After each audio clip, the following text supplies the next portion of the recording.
Well, along with Syracuse police responding to the scene of last night's tragic shooting of 3 was a pastor and other members of the community. Pastor Daren Jaime with the People's AME Zion Church joins us now live. Pastor Jaime, we know, first of all, thank you so much for being here. We know it was a long night for you. Thank you. I'm glad to be with you, unfortunately, on a circumstance such as this. Tell us about last night. You responded to the scene. You knew it was important to be there, and you also called in volunteers. Tell us what role you played and what happened. Well, I'm a chaplain for Syracuse Police Department, and I was dispatched by the 911 call to let us know that there was a shooting that involved a baby and also some juveniles. Responding to the scene, it was there. We found out that the baby was 11 months old and at the time was still alive at the moment, but barely. And by the time the emergency officials worked on the baby had since transitioned. That, of course, sends emotion into the hearts of everyone, but more particularly the child's parents and family who were inside and also outside. And so there was emergency treatment that needed to happen for the child's mother. There was a scene where the father was very upset, and we were doing our best to console both the mother and the father and to make sure that also that in the end, unfortunately, that they could have a moment of closure with this 11-month-old child who lost their life. Pastor, you've done this too many times, unfortunately, and there's never the right words for it, but what do you say when you see a life lost, especially a little baby of 11 months old? I mean, what do you try to say to the parents, the community, about this? Well, to the parents, we encourage them and we let them know that we're here with them, and it's an unfortunate situation.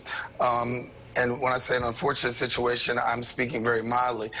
It's a tragic situation. It's senseless. It's unnecessary.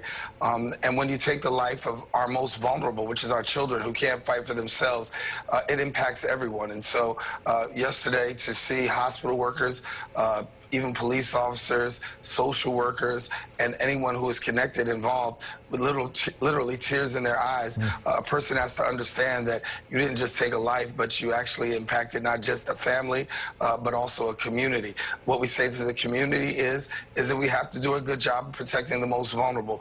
If you know something, you have to say something. These children cannot speak up for themselves. Children are basically left to be cared for by their parents and their guardians.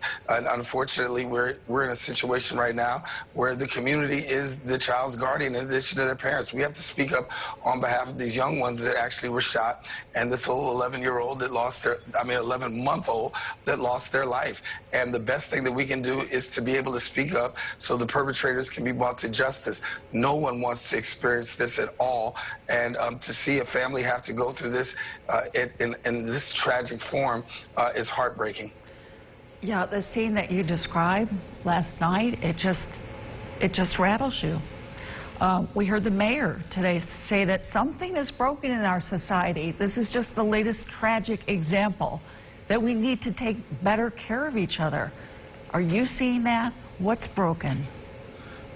We have a devaluing of life, and I think that's all across on a local level and then on a national level. We see mass shootings, and we feel really upset and outraged about mass shootings, and we do things in great opposition to any mass shooting, a police shooting that's unnecessary.